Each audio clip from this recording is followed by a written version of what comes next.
Supreme court ने ज्ञानवापी मामला वाराणसी की जिला अदालत को ट्रांसफर कर दिया है। अंजुमन इंतजामिया मस्जिद कमेटी की याचिका पर सुनवाई के दौरान सुप्रीम कोर्ट ने ये फैसला सुनाया। साथ ही सुप्रीम कोर्ट ने आदेश दिया कि शिवलिंग की सुरक्षा और नमाज की इजाजत देने का उसका 17 मई का अंतरिम आदेश बरकरार रहेगा। मस्जिद कमेटी की याचिका पर जिला अदालत में प्राथमिकता के आधार पर सुनवाई होगी। AIMIM प्रमुख असदुद्दीन ओवैसी ने कहा कि सुप्रीम कोर्ट के आदेश के बाद अब उन्हें जिला जज से उम्मीद है कि वो मामले में इंसाफ करेंगे। साथ ही वो निष्पक्ष तरीके से पूरे मामले को सुनेंगे। साथ ही ओवैसी ने कहा कि वर्शिप एक्ट को सुप्रीम कोर्ट पूरी तरह से लागू करे। ओवैसी ने कहा कि सुप्रीम कोर्ट ने वजू की इजाजत दी है। साथ ही कोर्ट के अंतरिम आदेश को बरकरार रखा है। उन्होंने कहा कि सुप्रीम कोर्ट ने आदेश देकर मिसाल कायम की है। ओवैसी ने कहा कि सिविल जज ने मुस्लिम पक्ष को नहीं सुना था और गलत आदेश को पारित किया था।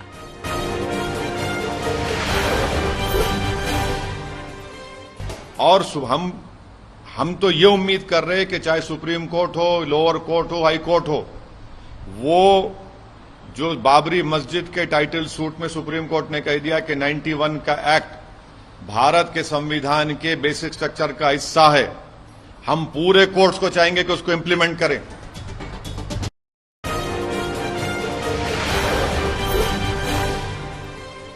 बिहार के पूर्व मुख्यमंत्री लालू प्रसाद यादव और उनके परिवार के कई ठिकानों पर शुक्रवार को सीबीआई ने छापेमारी की। लालू यादव, उनकी पत्नी राबड़ी देवी और बेटी मीसा भारती के पटना, गोपालगंज और दिल्ली स्थित ठिकानों पर जांच हुई। ये मामला भर्ती घोटाले से जुड़ा है। आरोप है कि नौकरी लगवाने के बदले में जमीन और प्लॉट लिए गए थे। सीबीआई ने इसी मामले में जांच के बाद लालू यादव, मीसा यादव, हेमा यादव और कुछ ऐसे उम्मीदवारों पर केस दर्ज किया है जिन्हें प्लॉट या प्रॉपर्टी के बदले जॉब दी गई।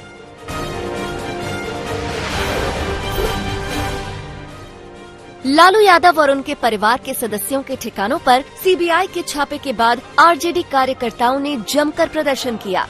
आरजेडी के कई विधायक पटना में राबड़ी देवी के निवास पर पहुंचे और लालू परिवार को जानबूझकर परेशान करने का आरोप लगाया। आरजेडी समर्थकों ने राबड़ी देवी के घर के बाहर केंद्र सरकार के खिलाफ नारेबाजी की।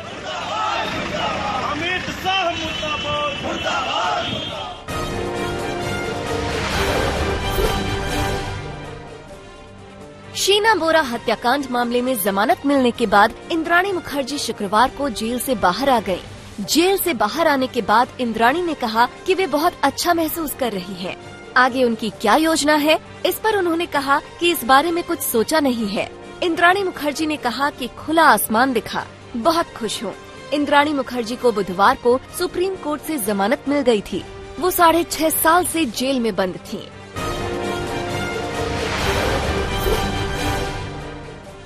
मनी लॉन्ड्रिंग और भ्रष्टाचार के आरोपों में निलंबित आईएएस पूजा सिंघल की मुश्किलें बढ़ती जा रही हैं।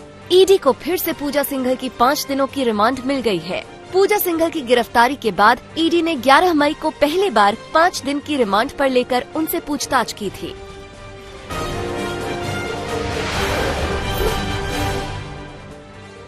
यूपी के हापुड़ में सरकारी गेहूं क्रय केंद्र पर 50 दिनों में मात्र 2% गेहूं खरीद से नाराज डीएम मेधा रूपम ने जिले के सभी एसडीएम और बीडीओ समेत कई अधिकारियों के वेतन पर अगले आदेशों तक रोक लगा दी है। गेहूं क्रय केंद्रों पर 36,000 मीट्रिक टन गेहूं खरीद का लक्ष्य शासन ने रखा था, लेकिन अब तक महज 655.84 मीट्रिक टन गेहूं की खरीद हुई है। इस मामले को हापुड़ की एडीएम श्रद्धा शांडिल्य ने सरकारी रूटीन कार्य बताया और कैमरे पर कुछ भी बोलने से इनकार कर दिया।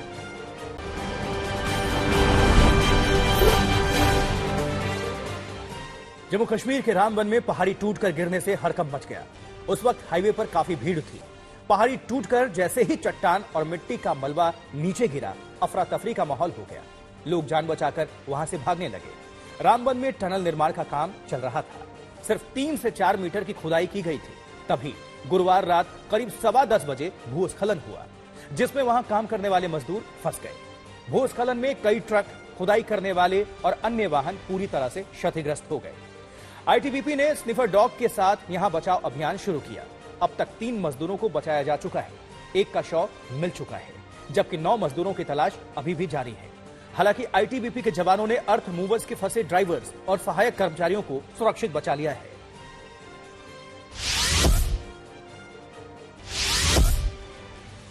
अकोला में हवा का तेज बवंडर का लाइव वीडियो सामने आया है।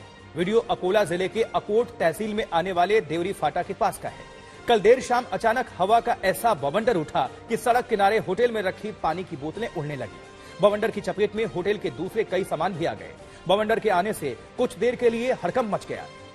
कुछ देर के लिए यातायात पूरी तरह से रुक गई।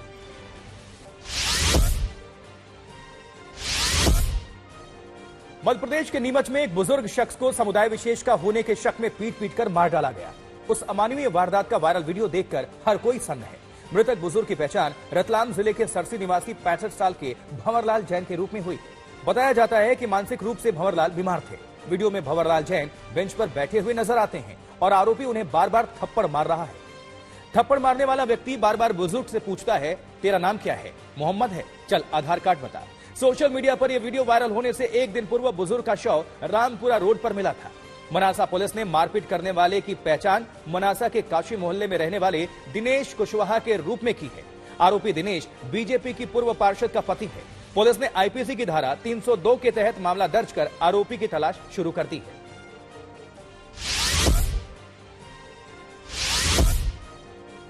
दिल दहलाने वाला यह सीसीटीवी वीडियो चेन्नई के अमीनजीकराई इलाके का है।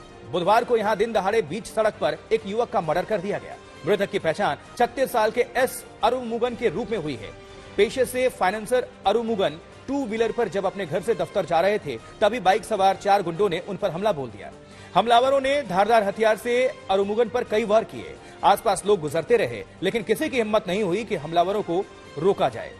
अरुमुगन के साथ एक और शख्स बाइक पर था लेकिन हमलावरों ने उसे कुछ नहीं किया।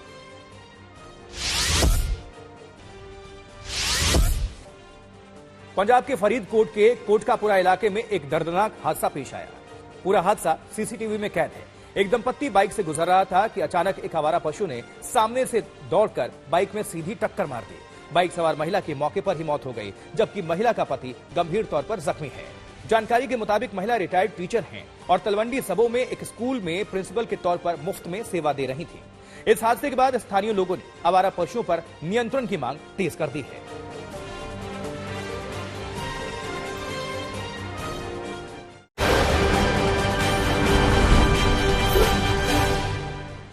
समाजवादी पार्टी के वरिष्ठ नेता आजम खान 27 महीने बाद जेल से रिहा हो गए। आजम खान यूपी के सीतापुर जेल में बंद थे। प्रगतिशील समाजवादी पार्टी के अध्यक्ष शिवपाल यादव, आजम खान के दोनों बेटे अब्दुल्ला और अदीब उन्हें लेने के लिए सीतापुर जेल पहुंचे। आजम खान को सुप्रीम कोर्ट ने 19 मई को अंतरिम जमानत दे दी थी लेकिन रिहाई के आदेश की सर्टिफाइड कॉपी जेल तक नहीं पहुंच पाई थी, इसलिए वो गुरुवार को रिहा नहीं हो पाए थे। आजम खान की रिहाई के बाद शिवपाल यादव ने कहा कि ये न्याय की जीत है, आजम खान की जीत है। हम लोग समाजवादी हैं, हमेशा नेताजी से सीखा है कि सुख दुख में साथ रहना।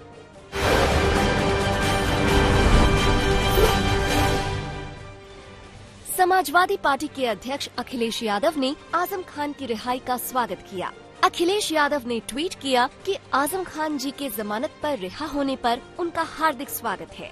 जमानत के इस फैसले से सर्वोच्च न्यायालय ने न्याय को नए मानक दिए हैं। पूरा एतबार है कि वो अन्य सभी झूठे मामलों मुकदमों में बाइज्जत बरी होंगे। अखिलेश ने लिखा कि झूठ के लम्हे होते हैं, सदियां नहीं।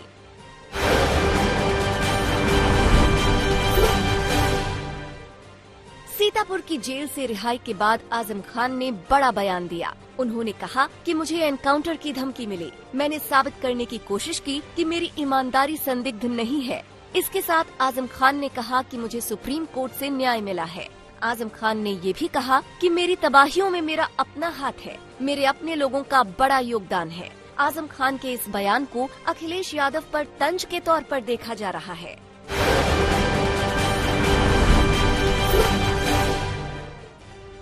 पंजाब कांग्रेस के पूर्व अध्यक्ष नवजोत सिंह सिद्धू ने पटियाला कोर्ट के सामने सरेंडर कर दिया।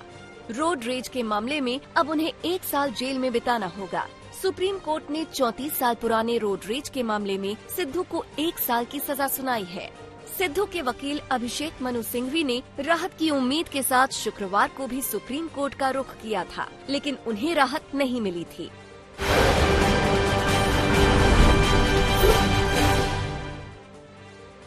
एमएनएस प्रमुख राज ठाकरे का अयोध्या दौरा टलने के बाद इस पर सियासी बयानबाजी भी शुरू हो गई है।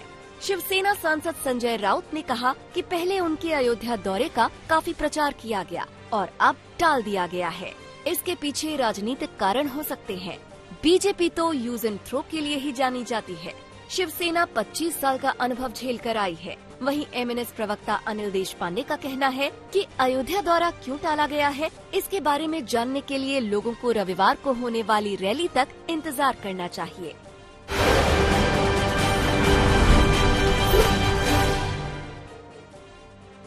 मध्य प्रदेश कांग्रेस के अध्यक्ष और पूर्व मुख्यमंत्री कमलनाथ ने बीजेपी कार्यकर्ताओं की तारीफ की।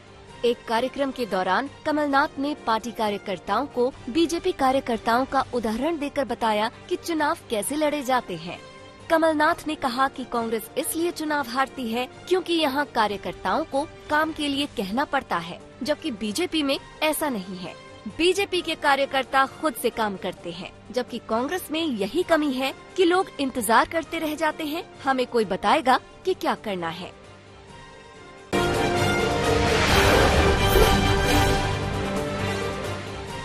आईपीएल की पहली चैंपियन राजस्थान रॉयल्स प्लेऑफ के लिए क्वालिफाई करने वाली तीसरी टीम बन गई। ब्रिबॉर्न स्टेडियम में खेले गए मुकाबले में चेन्नई सुपर किंग्स को 5 विकेट से हराकर पॉइंट्स टेबल में नंबर 2 पर पहुंच गई।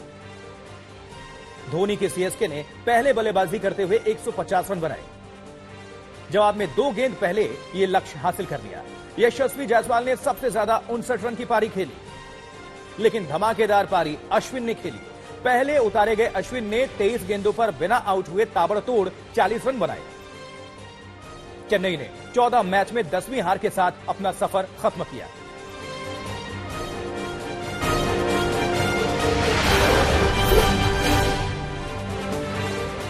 चेन्नई की ओर से मोइन अली ने 57 गेंदों पर धमाकेदार 93 रन की पारी खेली। धोनी सिर्फ 26 रनों की धीमी पारी खेल पाए। चेन्नई की टीम 6 ओवर के बाद 1 विकेट पर 75 रन बनाकर अच्छी स्थिति में थी, लेकिन इसके बाद राजस्थान के गेंदबाजों ने शिकंजा कस दिया।